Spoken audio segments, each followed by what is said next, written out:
going on, everybody? I go by the name of Curry, and I want to thank you guys for joining me here today on SneakerPhetish. Now, I'm not going to take too much of you guys' time today. We are talking today about another Yeezy that came out recently. We're going to do a small comparison between this model and the previous model that was similar to it. And we're also going to talk a little bit about Yeezy Resale. Yes, I'm back to discuss Yeezy Resale and why I was right in my last video about Yeezy Resale. So, without further ado, let's get straight into the shoe.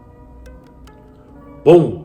And there it is, ladies and gentlemen. This is the ADIDAS Yeezy Boost 350 version 2 static in the full reflective 3M version. Now, as you guys know, I recently did a review on the regular 350 version 2 static. This shoe basically is the same shoe, except this one is completely covered in a full 3M upper. We'll take a look at that in just a second. Both of the shoes pretty much look the same here. I don't know, do you guys see any other differences between the materials? I really don't, to be honest with you. But like I said, with the previous static, it's a nice looking shoe. I like actually this clear mesh here that you can see your sock underneath it. You can kind of dress it up with some different colors and some different ideas, maybe orange, maybe green, things like that. And I really like that gray mixed with the light gray color. It makes it really easy to wear with a variety of things. So we're not really going to take an in-depth look at the shoe because we've kind of already done that before. Instead, I'm going to show you guys the 3M real quick on this one, and then we're going to get into the resale on this shoe.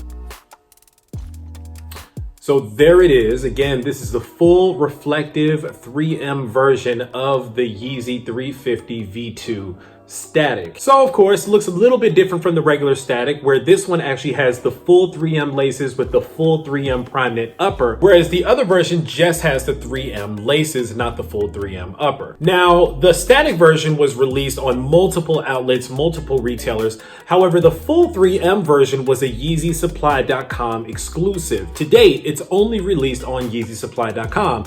I say to date because there have been rumors that the shoe was going to drop again somewhere, but it looks like those rumors have pretty much gone out of the window since it has been about a month now and we have not seen the shoe release anywhere else. Now, let's talk resale. Now, a lot of people told me that Yeezy Resale was dead. If you remember, I did a video a little while ago when we unboxed the Sesame 350 version 2s, and I talked about how Yeezy Resale was not actually dead. However, different Yeezy models seem to be adjusting to demand and supply. It looks like a lot more supply for a lot more models have been coming out lately. Therefore, demand has been going down. Thus, as a result of that, prices have not been as high and resale percentages have not been as high as we are used to seeing. A lot of people took that as the Yeezy brand dying, and even though Kanye is cuckoo for Cocoa Puffs right now, his brand is actually not dying. And I think that we see a lot of that in this shoe right here. Let me give you guys some quick numbers about this shoe right here. The highest price that this sneaker has sold to date, $1,850 on StockX. The lowest price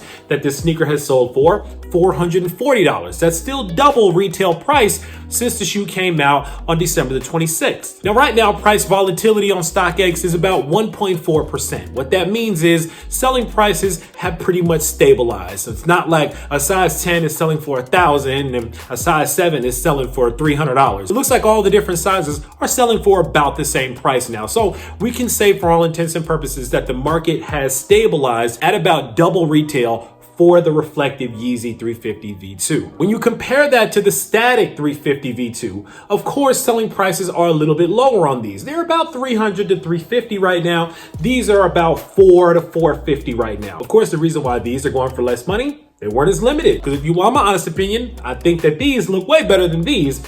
But that's just me. Now, what I will say is that that is a huge shift in price from $1,850 all the way down to $440. Why did that happen? Now, I think what's really interesting about this is that this shoe actually tells the tale about where consumer marketing is right now and consumer psychology. So I'm gonna break that down to you guys just a little bit real quick. Basically, consumer psychology is hype. That's the scientific term for hype. It has everything to do with the company or other people on the internet, i.e. influencers or hype beasts, whatever you want to call them, instilling the hype in people that creates urgency that gets them to go and buy the shoe. Quick numbers again. Nike recently reported on their last earnings statement for Q2 of 2019 that they spent roughly $900 million in what they call demand creation. Demand creation is everything from marketing to throwing those big events. You guys see those big Nike events that they put on, and they have athletes coming in there. It has everything to do to influencers, seeding packages where they send free product to your favorite YouTuber or your favorite influencers on Instagram and on Twitter, so on and so on and so on. They did this to get you guys interested and excited and hyped up to get out there and buy these sneakers. Personally, I feel like Nike kind of owes me a check for the Sports Illustrated video because a couple people told me they went and bought the shoe after they saw my video. I'm just saying. But what it all boils down to is how excited people get for the shoe. This was a Yeezy Supply exclusive. And you want to know why? Because I feel like if they released these in the same places that they released these would probably be sitting on the shelf like other Yeezys did.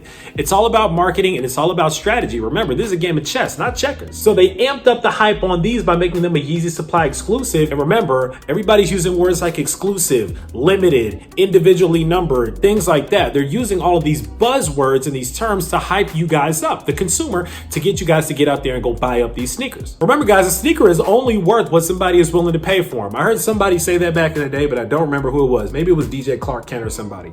Maybe it was Wale. I don't remember. But a shoe is only worth what people are willing to pay for them. And the amount of money that people are willing to pay for something has everything to do with how bad they have to have them. How bad they have to have them has everything to do with their brain and their brain telling them how badly they have to have them. And that is what we call psychology. Kudos to Adidas, kudos to Kanye and all these other people that are in this sneaker space right now that are getting this message across, and they are spending literally hundreds of millions of dollars to do it. But again, as I always say, Yeezy Resale, not dead, still doing well. Even though we did see a huge downturn in the amount of money that this shoe was worth, that doesn't mean that the shoe is not worth anything. Again, this shoe is worth double retail right now. That's still 100% markup on the shoe. That's a huge profit margin. So it looks like the Yeezy brand is still alive and well. But enough of me talking. Give me you guys' thoughts. Tell me what you think about the Yeezy 350 version 2 full static, reflective, whatever you want to call them version. Were you able to get your hands on a pair of these? These were actually really hard to get. Again, they only came out on the Yeezy Supply website.